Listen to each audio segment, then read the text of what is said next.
Hindi ako pabor. Hindi ko gusto si VP Sara, pero hindi rin ako galit sa kanya. I am performing and doing my role the best way I see fit without any fear or bias in favor or against anyone. Itong mga taong nagmamadali, klaro naman na ayaw sa kanya. Kilala nyo naman sila eh. Itong mga gigil na gigil, klaro naman na gusto siyang matanggal. Sinisigaw accountability. Pero yung mga taong gusto sa kanya, sinisigaw naman yung accountability ng mga ibang nauna na bakit hindi binibigyan ng parehong pansin. Ano mang ingay yan. Ulitin ko sinabi ko na nung simula pa lang na parang hindi nyo ako pinaniwalaan o pinakinggan. Sino mang pabor o kontra kay VP Sara, sino mang pabor o kontra sa impeachment, may posisyon na sila. Hindi ako magpapadala sa kanila. Sinabi ko na yan noong Pebrero pa. Gagawin ko kung ano ang tingin kong tama at kung ano ang gusto ng Senado na mapagbobotohan namin. Hindi dahil gusto nung ayaw kay VP Sara. Hindi dahil nagmamadali yung may ayaw kay VP Sara. Kaya nga ang simbolo ng hustisya ay babaeng nakapiring. Wala dapat kinikilala, walang tinitingnan, walang tinititigan. Pantay dapat ang pagtrato. Kaya nga sinasite ko sa inyo yung kasaysayan ng impeachment noon. Ganon ang ginawa noon, ba't babaguhin ngayon? Yun ang president ng Senado. Yun ang naging kasaysayan at pinagdaanan ng Senado. Ba't biglang babaguhin ngayon dahil lamang sa mga personalidad na involved? Hindi ba dapat sino man ang personalidad? Kung ano ang ginawa ng Senado noon bilang president, yun pa rin ang gawin namin. Dahil yun ang pinakamaliwanag na patunay na wala kaming pinapaboran at wala kaming kinikilingan. Paano magiging parehas at patas ang anumang paglilitis kung isang side lang yung pwede magsalita? Ang term ng mga kongresista na hinalal nila ay nagtapos na o magtatapos sa June 30. Yon ang isang bagay na nakita na lang din namin pagkatapos at maliwanag na hindi nakita ng Kamara nung final nila ng late ito. Sir, sabi nyo nga pwedeng pagbotohan kung magkukonvene kayo o hindi as impeachment court. So paano yung scenario? Ibig sabihin, pag binasa yung articles of impeachment ng mga congressmen on June 11, sasabihin na ninyo na magkukonvene kayo sa impeachment court maliban na lang kung may mag-object, ganun ba yun? Hindi ko sasabihin yun. Tutuloy-tuloy lang kami, maliban na lang kung may mag-object o mag-motion. Hindi ako maghihintay. Hindi naman ganun yun. Again, watch how we do things because that's exactly how we will do things still with respect to this. Wala namang pagbabago eh. Di ba? Pagbukas na pagbukas, roll call, quorum, di ba? Tatawagin ng majority leader, magmo-motion siya, any objection, lahat naman yun, ganun eh.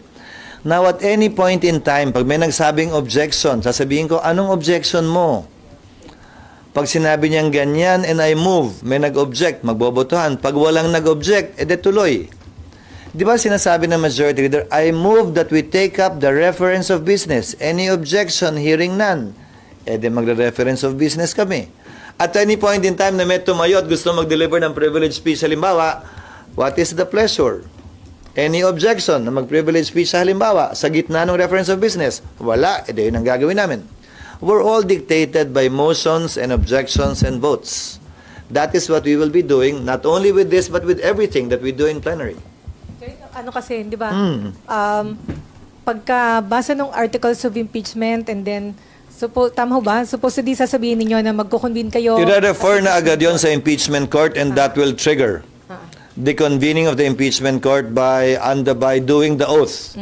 First to me and then to the members of the impeachment court. Bakit tatanungin pa kung any objection sa pagkukonvene ng impeachment court? Gano'n naman talaga eh. Again, lahat ng ginagawa namin ay gano'n. Everything is done by motion. You just simply ignore it because nobody's objecting. But in a highly politically charged issue such as this one, doon yung makikita kung sakasakali dahil nakita nyo na iba't iba ang pananaw halos ng kada senador.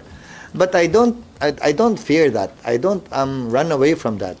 In fact, that shows that we have a vibrant democracy, both inside and outside the Senate. Dahil iba-iba ang opinion namin kaugnay sa bagay na ito. Pero bagaman magkakaiba ang opinion namin sa bagay na ito, ito'y tatapusin sa pamamagitan ng hindi suntukan o anuman, pero botohan.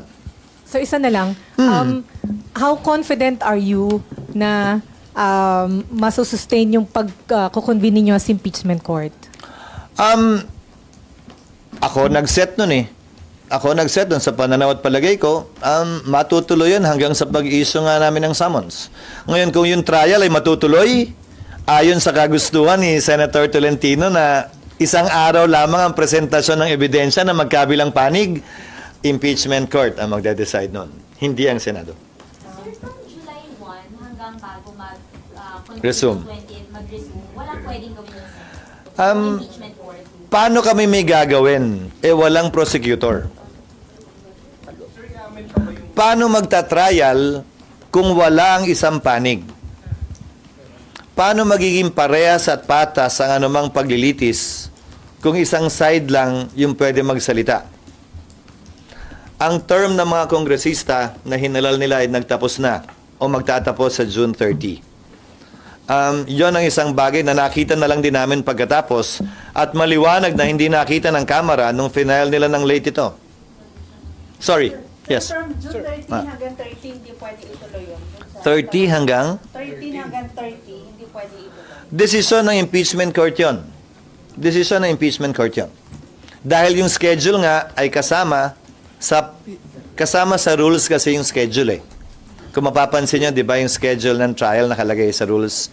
So kasama yon sa aprubahan ng impeachment court. Sir, kailangan pa bang baguhin? Well po yung ganun time.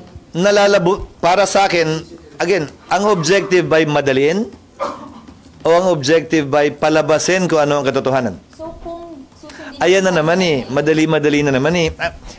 Saan ba galing? Saan ba nakasulat sa saligang batas na dapat madaliin ito? Oo, pero nagsimula na nga. Pati ba naman sa trial, forthwith pa? Wala namang nakalagay doon. Commence. Commence ang sinabi. Hindi sinabing trial shall be forthwith done. Tatapusin agad. Walang ganun. Kayo naman. At kung kayo ang nasa panig na nasasakdal, masaya ba kayong isang araw lang ikaw magpe-presenta ng ebidensya, finish or not finish, pass your paper, parang grade 3? Again, I will leave it to the impeachment court, but personally, I think it's very difficult to limit the presentation of evidence on both sides to 1 day each, simply because you want it done at the soonest possible time. Hindi nakalagay na trial should be done at the soonest possible time, lalo na masyadong siniksik lahat ng bagay. Pero sir, Sir, possible din yung sa ba June 11 ba, may assurance na gusto talaga ng majority ng Senado na mag-convene? Paano sir kung ayaw, kung alam ulitin mo ko, around? by motion kaming lahat. Sinet ko ng June 2, nung nag-resume kami, bago kami mag-resume, sinet ko ng June 11, wala namang nag-object at nag-motion sa plenaryo, kaya June 11 ang naset. Kung may magbo-motion, pagbobotohan yon para italaga sa ibang araw yan. Either mas maaga o mas late. Pero sa ngayon, wala namang humihiling nun. So, SP, wala dun sa pag-convene ng 11 hanggang 30, June 30, bago magtapos yung term ng mga congressmen, hindi pwede mag-trial? Decision ng impeachment court yun. Pwede. Pero decision nga ng impeachment court yun. Pero sir, pwede rin ba from 7 articles of impeachment, i-lower ito into 2 or 3? Hindi namin decision yun. Pero pwede rin gawin yun, sir. Lahat ng bagay naman pwede. Again, by mere motion and by vote. Pero hindi namin decision yun.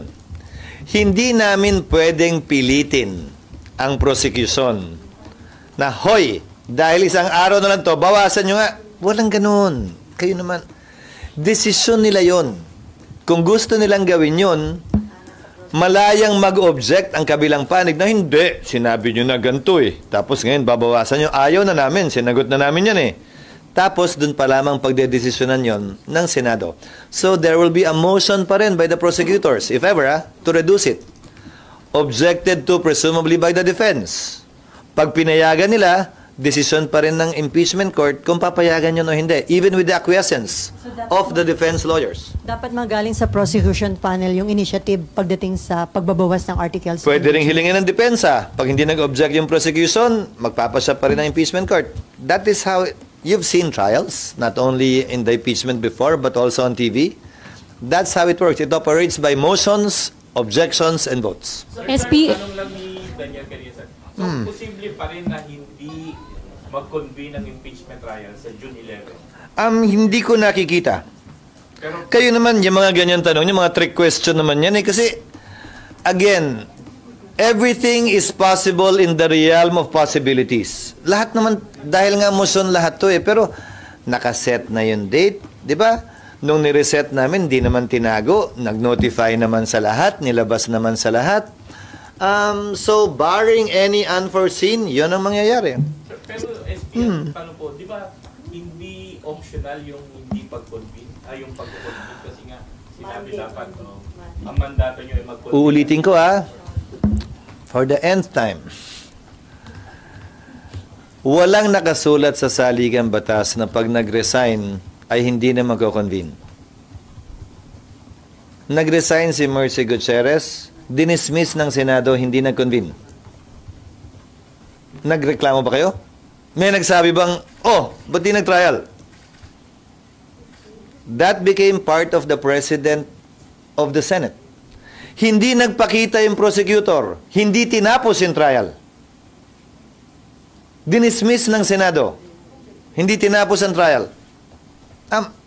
Again, lahat ito posibilidad at lahat ito nangyari na sa nakaraan. Sa katunayan, iisang impeachment complaint pa lang na nasimulan at natapos sa kasaysayan ng Senado, Yung kay Chief Justice Corona pa lamang. Wala pa ako, in recent history, wala pa akong naalalang natapos na impeachment complaint na sinimulan at tinapos hanggang sa dulo. Kung sakasakali, ito pa lamang ang pangalawa. Pero SP kasi yung sitwasyon nung kay Mercy tsaka yung kay CJ Corona, hindi pareho ng sitwasyon ngayon. Hindi nag-resign tapos wala rin nag-walk out na prosecution. Hindi CJ Corona, erap yun. Sorry, i-era pala. Bakit? Alam mo na ba yung ending? Hindi pa naman natin alam yung ending dito eh. Alam natin yung ending ng mga yun dahil binabalik tanawan na lang natin. Ito'y kasalukuyan pa lamang nangyayari. So far, yung dalawang reasons pa lang po na yun, yung nag-resign, yung nag-walk out, yun pa lang yung parang precedent na pwedeng i-dismiss outright. Hindi ko sinasabing pwedeng i-dismiss. Ang sinasabi ko, ginawa yun ng Senado noon. So ngayon po, ano po ba yung mga parang grounds? There's no pending petition. There's no pending resolution. It's not for me to speculate on the grounds. Ano ba naman? Hindi ko trabaho yun. I mean, ano po yung mga pwedeng maging reasons for an impeachment court not to... I have no idea. I don't want to speculate. Dahil pag nag-speculate ako, sasabihin nyo na naman, ayaw ko, tapos dagdag na naman yan. Again, kindly avoid putting ideas or concepts into in my mouth.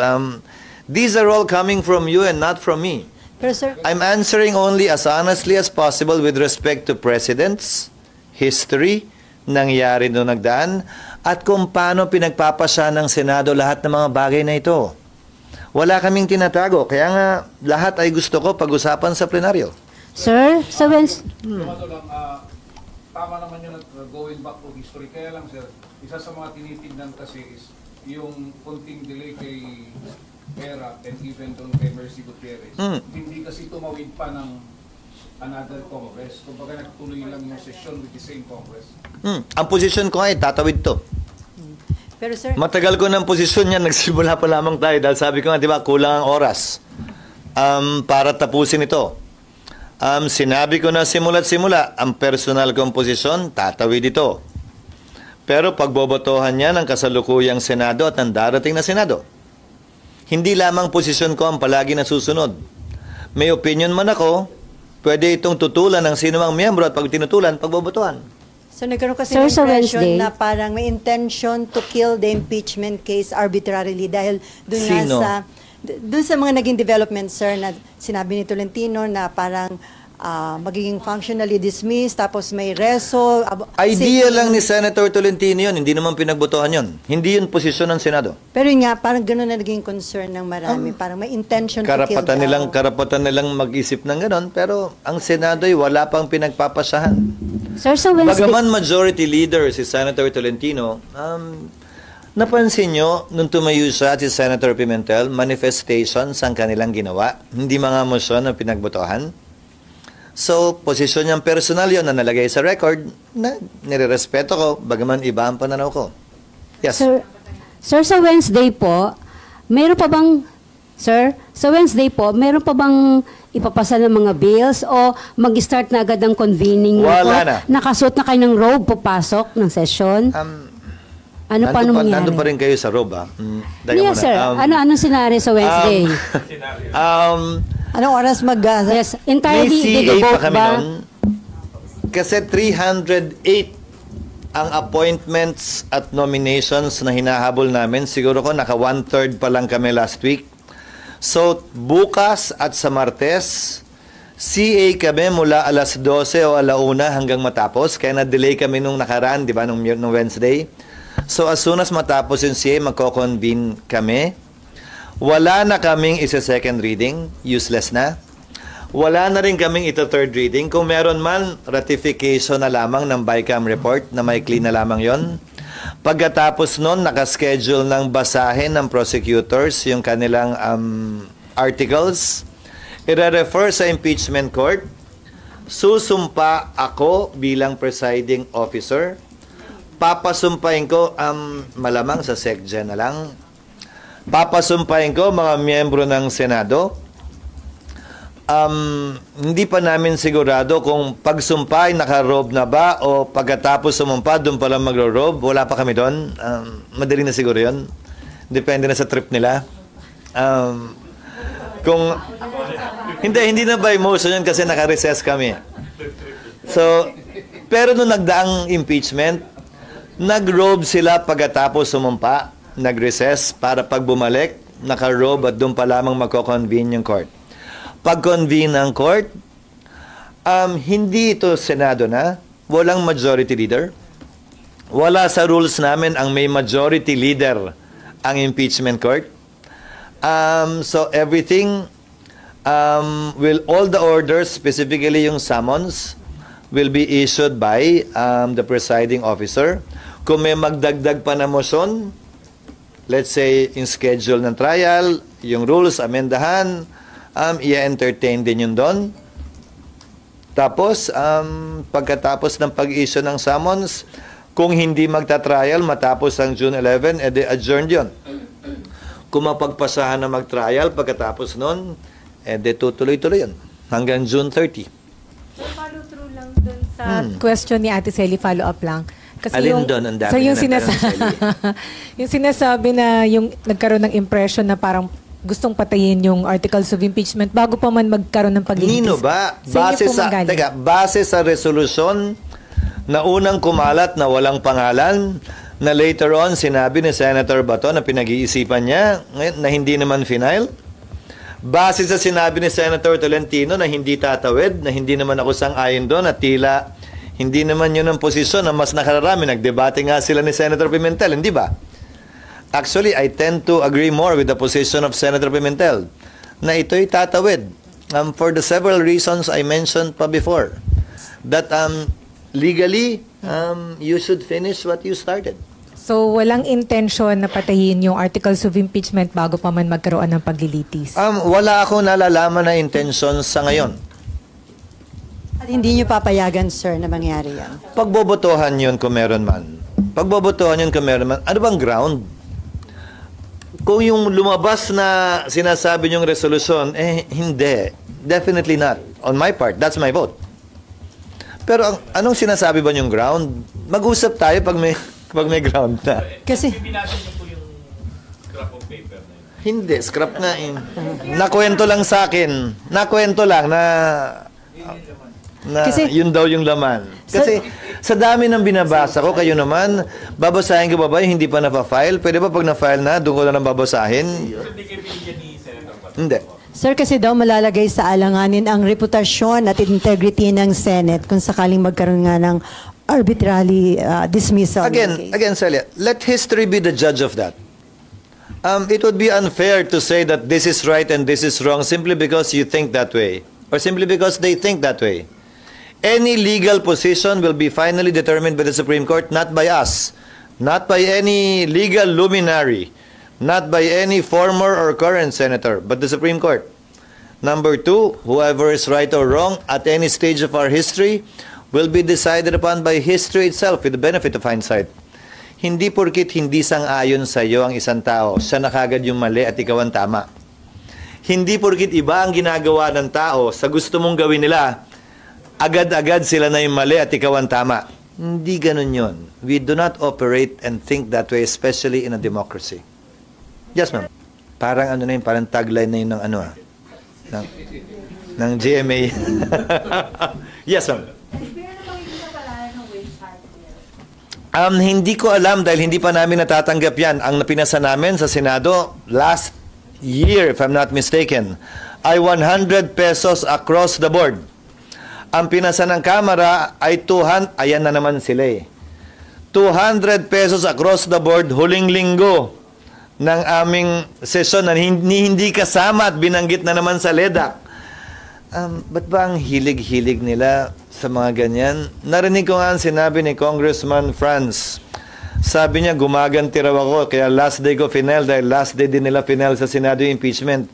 Alam mo, ang isda na uhuli sa bibig Kung sinadya nilang i-file yung impeachment sa last day namin, pues hindi ko sinasadyang gawin ito. Wala naman kasi sa LEDAC at hindi niya narinig yung mga panukalang batas na kailangan naming ihabol na siyang nahabol naman namin nitong nagdaang 3 araw na nagsesyon kami, kabilang na ang araw na ito. So magbabaycam, sir? Ano? Magbabaycam pa? As soon as matanggap namin, pero hindi pa namin natatanggap. Nag-nominate pa lang yata sila ng Bicameral Conference Committee members. Pero ulitin ko ipapasa pala nila yan, but hindi binring up sa LEDAC. Para na pag-usapan na. Hindi ba? Siguro naman, hindi ito maliit na bagay para hindi man lang mabanggit o mapag-usapan. Ano to, napag-isipan lamang pagkatapos ng LEDAC?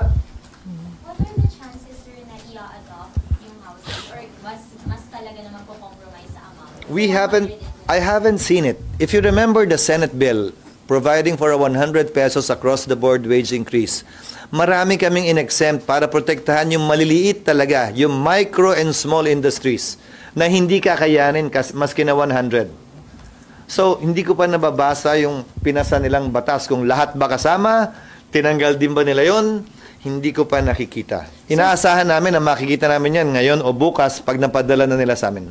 Sir, si Senator Amy, parang nagtataka after the LEDAC, biglang may decision na ituloy na daw yung barangay at SK election sa December.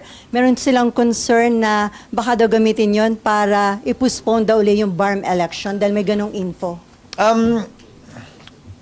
Tutol ako sa anumang postponement sa BARM election ngayon o sa darating na Kongreso. Walang ganong hakbang sa pagkakaalam ko.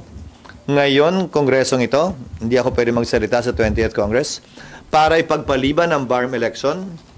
Pangalawang beses na itong sinabi ng Kongreso sa ating mga kapatid na Muslim na huling pagkakataon ng ipopostpone ito dahil naniniwala ako, isa sa pinakamagandang regalong pwedeng bigay natin sa BARM ay malayang halalan na makakapili sila ng kanilang mga leader para may accountability ang kanilang mga leader sa kanila.